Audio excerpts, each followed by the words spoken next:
Hey, it's Chris. Let's do this. So you've asked in the comment section. I've heard you. I'm listening. I'm responding. You want to know, okay, Chris, take your review hat off for a second. Take off the person behind the camera. What are you actually looking for? What games are on your wish list? What games are you really interested in? Because, you know, a lot of the stuff that you see on my channel and other people's channels, right? It's because we get it sent to us. It's because we ask for it. It's because we play it through and we want to see how it does. We want to see, you know, where it is. Does it actually hold up to what I'm thinking it's going to provide with me and what it actually does? Right? And then sometimes, depending on your mileage, those are not always the same. I just played a couple games that I was like, I'm interested in this one. And then I played it and I was like, yeah, right? And these are ones that I'm looking and going, where am I willing to put my money where my mouth is, right? In terms of, if I don't get a review copy of this, which the majority of these, not going to get review copies, right? So would I be willing, or these are the ones that I am going to be willing to go out and shell out my own dollars for, that I am interested in playing and not necessarily reviewing, but just playing for fun. And that's what's good about this. Well, what's number one on this list? Well, we're not going to go in any particular order here, but number one was one I literally last night just pre-ordered retail wise. And let me be very clear about this. All of these games are going to be retail. So these are games that you're going to be looking at and you can go, okay, I can get them right now, or I can get them in the very near future, right? Let me put that disclaimer there. Ordered it last night through Game Nerds. I ordered Spirit Island Nature Incarnate. You want to know how much I paid for it? I paid $40 plus the $5 shipping. Actually, I paid less than that because I had a gift certificate from, anyway. But $40 plus $5 shipping. And, you know, I'm going to get it maybe the middle of August. Now, you may be going, Chris, you're not going to get the foils. And I'm going, yeah, fool, I don't want the foils. I don't want foils. Then, you know, you're going to be a completionist. You got to get all the foils. I don't want any foils whatsoever. And you know what? I paid $5 for shipping. If shipping on BackerKit was $10 even, I just paid $20 less to get it a month and a half later, folks.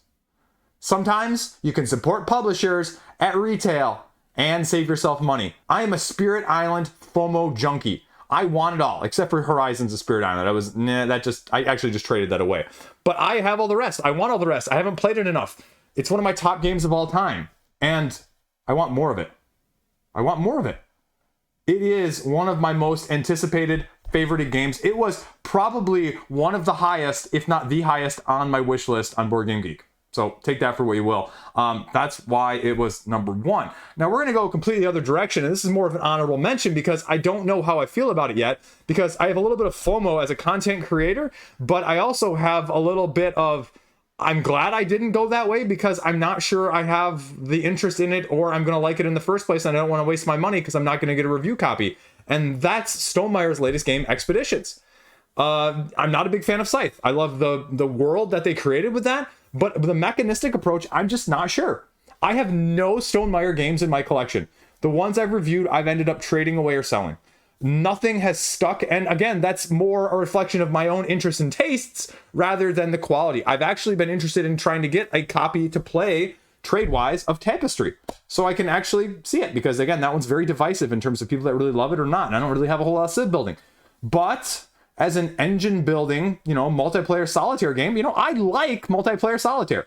I'm not going to pay the $30 extra though for metal mechs. That's always the weird thing for me on this, is you have people paying $30 extra before they even find out whether or not they're going to like this game, right? Other people harp all the time on crowdfunding. You don't even know if you're going to like it. At least on crowdfunding, I can see the rule book the second before I pre-order it, right?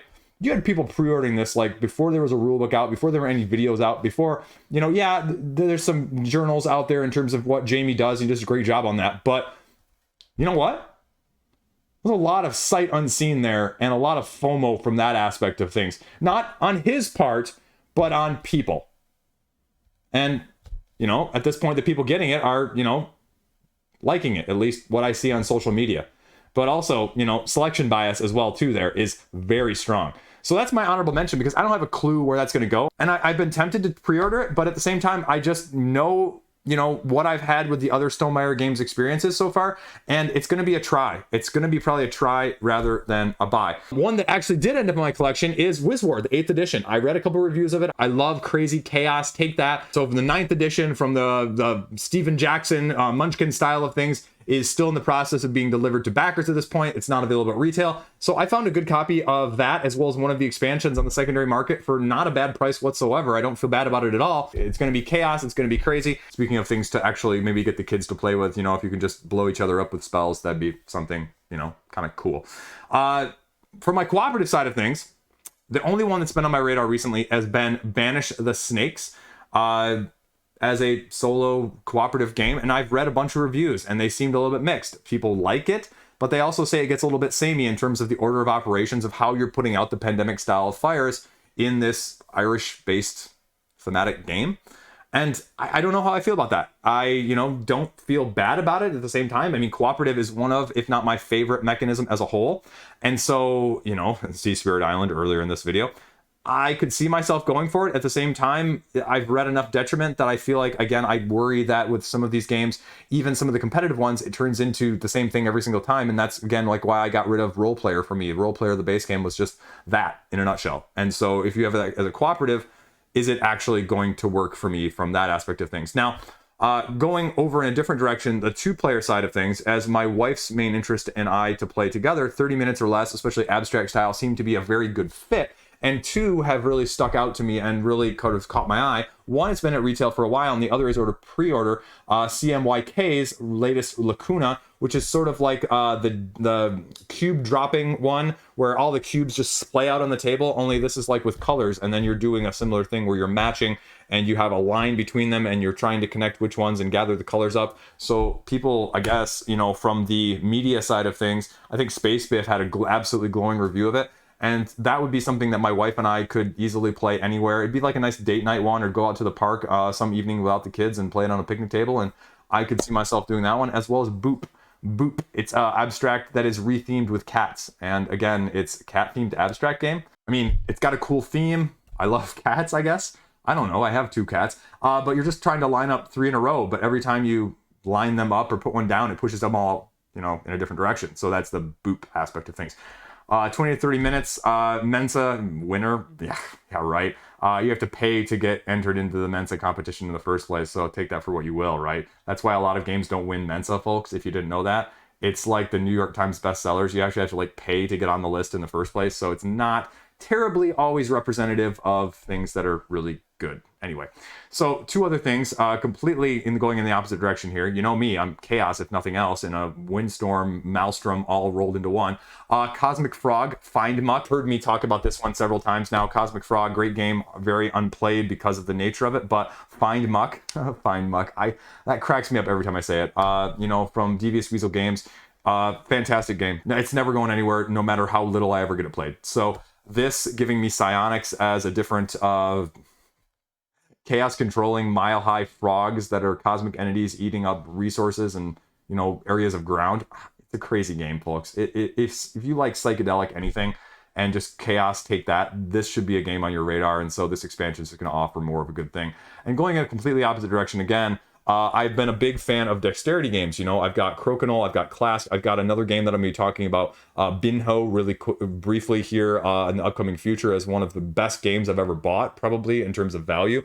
But Karuka, combination of carom and sort of pool, and it's just a flicking disc game. And I think it's just incredibly expensive, though, because there's only one place that makes the combination of these portable boards over in the UK, and they cost you about $300 to get it sent. So that is by far and away the least affordable. But when you've got something like that, especially like a Crokinole board that I've got sitting right over here to my right as I'm filming this, it pays for itself eventually, because it's something you get out, you play for 10 or 20 minutes, and you can do that whenever, however, and, you know, to your heart's extent. Now, I haven't picked up the Karuka, not because of the price point, but because, again, it's a little bit longer of a game, because it's more like a pool carom length. And so you're having to pocket these discs in a certain order, and it's just going to take a lot longer. And so that's been my big hesitation.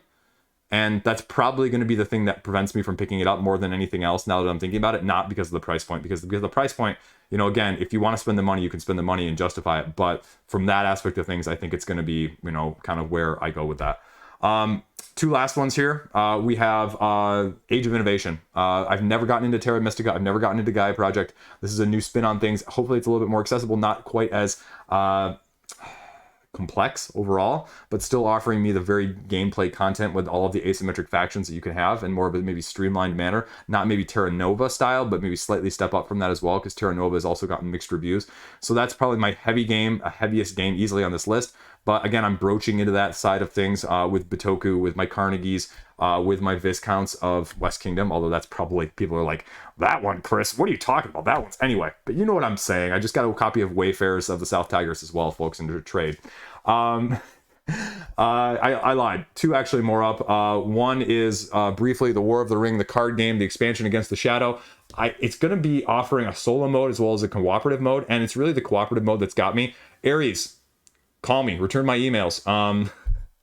You know, I was one of the people that had one of the first preview demo copies of the original, and I'd love to cover this one again. There's not a whole lot of details sometime out later this year, but if it allows me to play that game cooperatively with my wife, because again, it's a little bit harder to play competitively all the time because the rules overhead is just a little bit much for her. That's going to be absolutely smashing. I don't know how many new cards it's actually going to add in terms of the deck building, deck construction side of things, but even if it doesn't add that, I think just from the pure cooperative side of things, it's going to win me over, and I'm going to pick it up, period.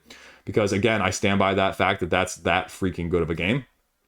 And the last one up is going to be another mixed bag because it's got a little price creep, as well as I never see the issue with getting pre-orders to get the promo cards. And this is from Direwolf. This is Clank.